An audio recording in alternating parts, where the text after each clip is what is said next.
My name is Brett Chambers.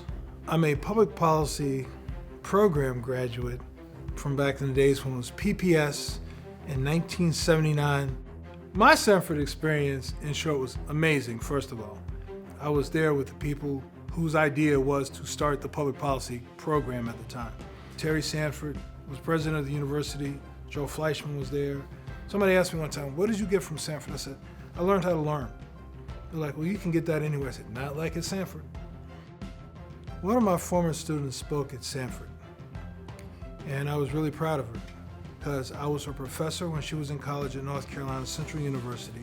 I've watched her grow, and I've also watched her always have a mission of why she was doing things.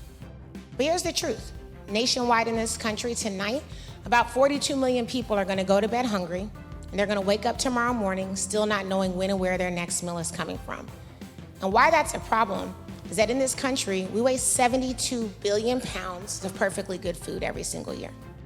I'm proud to say that right now, Goodr is on track. By the end of this year, we'll probably have provided over 50 million meals and kept about 15 million pounds of food out of landfill. And we're really just getting started. Watching her stay on a stage bigger than life, talking about something that was bigger than all of us.